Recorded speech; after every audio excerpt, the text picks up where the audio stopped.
me a story. Story.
Every Prince album builds on the previous work, but also, to a large extent, explores new musical and lyrical territories. And with Dirty Mind, the difference between the previous album and this one is probably the most extraordinarily pronounced to Prince's career. Just consider the risk Prince was taking here. This was the last album in the initial 3-album Warner Brothers deal. Most artists would be trying desperately to produce hits in order to strengthen their bargaining position, but Prince was going to make it unquestionably clear that he was a serious artist, an artist that was not like other artists. Prince delivered an album that had a rough, demo-like feel, an album where you couldn't play most of the songs on the radio. Songs such as Sister, Head and Dirty Mind pushed the boundaries of both Prince's work and the era. There is a famous saying that shock gets people's attention, but only talent keeps it. Prince was ready to get people's attention, and from then on he would never, ever let go.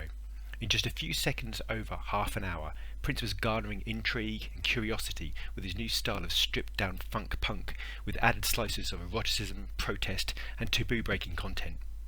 Only when Purple Rain landed did Dirty Mind turn gold certified, but this was undoubtedly the true birth of Prince as a huge risk-taking artist who truly listened to that little voice inside his mind.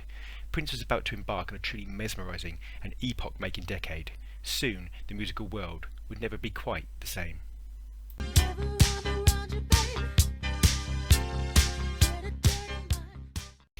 Recorded, according to the credits, somewhere in Uptown, and engineered by our mysterious friend Jamie Starr, the album kicks off with one of the starkest and most sustained openings to a Prince song ever, a song that Prince performed regularly in the 80s and even returned to in April 2016. The thudding, naked beat of the opening drum builds an angst-filled, tension-inducing state of mind which drags your attention to the fore.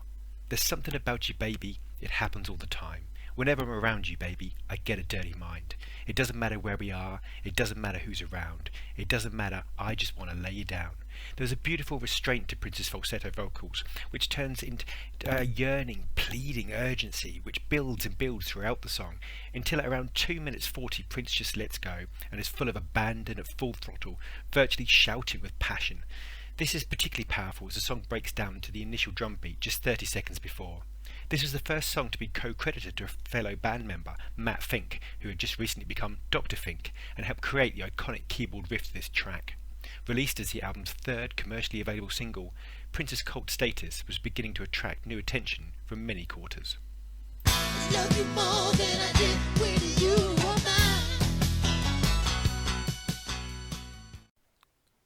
When You Were Mine. This second track is upbeat, funky and catchy as hell. A Prince one-man solo effort, this features a fantastic funky guitar riff, bass line and synth lead line. Prince sings in his falsetto, but adds some great stacked up backing vocals in his baritone, something that would go on to be a staple of many of his best work in the years to come. Lyrically again, it's Prince writing about being done wrong by his lover. When you were mine, I gave you all of my money. Time after time, you done me so wrong. It's just like a train. You let all my friends come over and meet. And you were so strange. You didn't have the decency to change the sheets. Prince sets himself out as the love-struck fool who was so under her spell he lets her do what she wants. When you were mine, you were kinda sorta my best friend. So I was blind, I let you fool around. I never cared, I never was the kind to make a fuss when you was there, sleeping in between the two of us. Once again, Prince put some pretty downbeat lyrics to an extremely uplifting track musically. When You Were Mine went on to be covered by Cyndi Lauper on her 1983 debut album, She's So Unusual, and her version was released as a promo single only in the United States in 1985, and commercially in Canada and Japan only. Prince's track would go on to be included on the Hits the B-Sides in 1993, cementing its place as a Prince classic, and a live version would be released as part of 2002's One Night Alone live album. Prince would also return to it on the Lovesexy tour in 1988, and many of his tours during the 2000s. An absolute classic.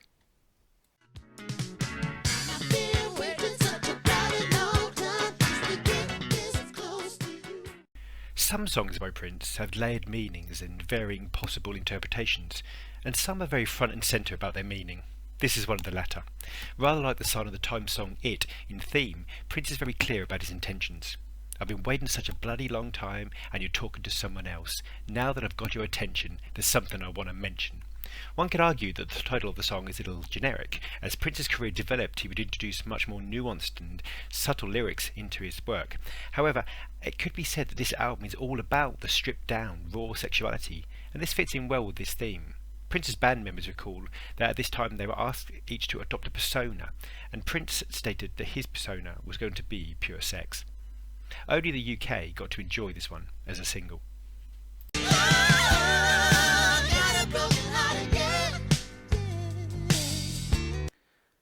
Got a Broken Heart Again. Coming in at only 2 minutes and 48 seconds, this bluesy, laid-back heartbreak track gives a slight breather in between the hard, edgy nastiness of most of this album. Prince's vocals are as smooth as silk as he delivers another flawless falsetto. The lyrics, yet again, like many of his earliest tracks, deal with heartbreak and loneliness. I got a broken heart again, 'cause my only supposed to be friend.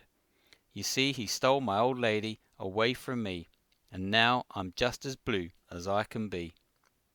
The track has a cool little breakdown around the 1 minute mark as Prince plays a cool little guitar solo before a lovely moment when the track stops for just a second as Prince sings, "Doesn't matter what I do, I can't stop thinking about you.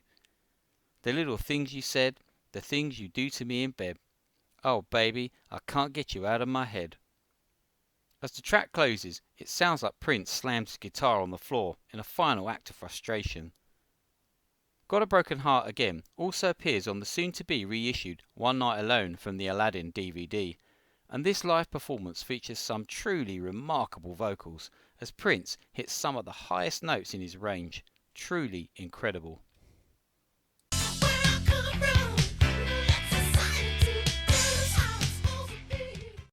This track is one of those tracks in which Prince's entire philosophy is extolled. Another great example would be DMSR. Here Prince, on the longest song of the album, sets out his stall of what Uptown really means to him, and just like Paisley Park, there is a physical place, but also very strongly an idea, a notion, a set of beliefs. "What's up, little girl? I ain't got time to play." Baby didn't say too much. She said, "Are you gay?" Kinda took me by surprise. I didn't know what to do, and I just looked her in the eyes and said, "No, are you?" Now where I come from, we don't let society tell us how it's supposed to be. Our clothes, our hair, we don't care. It's all about being there. Prince embraces a multiracial, all-inclusive utopia where everyone can be free to be themselves without judgment or oppression. Now where I come from, we don't give a damn. We do whatever we please. It ain't about no downtown, nowhere bound, narrow-minded drag. It's all about being free. An important statement, and the first single, Uptown, was a song which allowed people to know just what Prince really believed in, and led to in time to a host of songs in which Prince created an alternate world of thought for us all to spend some time in.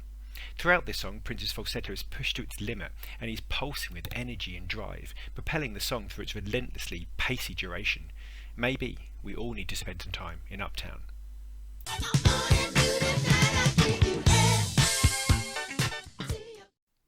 One of the dirtiest, funkiest, baddest grooves that Prince ever created. It's raw, pulls no punches, with Prince just front and centre in your face with his pure sex persona. Prince was pushing the boundaries, experimenting and playing with styles, genres, sexuality and shock value, and seeing just how far out there he could go. The lyrics of this are just pure sex, telling the story of when Prince met this girl who was already engaged and on her way to be wed. I remember when I met you, baby, you were on your way to be wed. You were such a sexy thing, I loved the way you walked, the things you said. And I was so nonchalant, I didn't want you to be misled.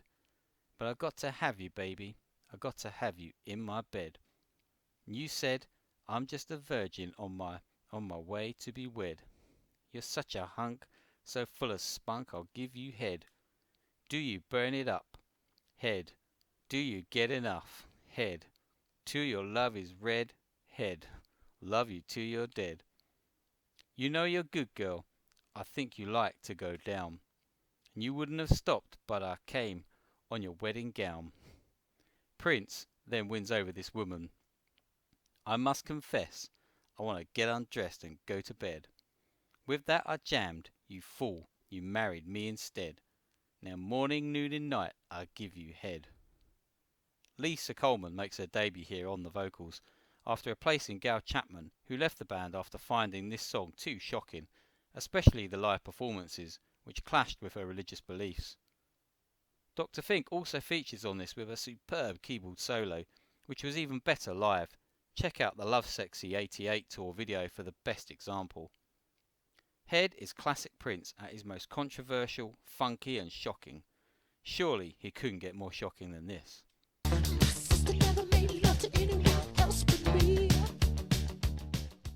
Just when you thought it couldn't get more shocking, Prince, in just over 90 seconds, creates arguably the most taboo song of his career. The tempo immediately is fast and frenetic and does not attempt to pull any punches whatsoever. My sister never made love to anyone else but me. She's the reason for my sexuality. Show me where it's supposed to go. A blowjob doesn't mean blow. Incest is everything it's said to be. Prince quickly builds up the track until he's introducing the MF explanation for the first time, a word that would reappear famously in the song Sexy MF. Prince's sexual escapades with his sister twice his age when he was just 16 in this song are purely fantasial, but still deeply shocking. It was a song that never escaped the 80s in performance terms, but became a key part of the Lovesexy tour. Some have argued that Prince is here just being shocking for its own sake, whilst others have said that Prince felt songs should be without limits or censorship. Prince's father asked Prince at the time, "Why do you swear on your records?" Prince replied, "Because I swear in real life." This album was without thematic constraint, and Prince was arguably at the time in his career when he felt truly free to make such a bold and unbridled statement.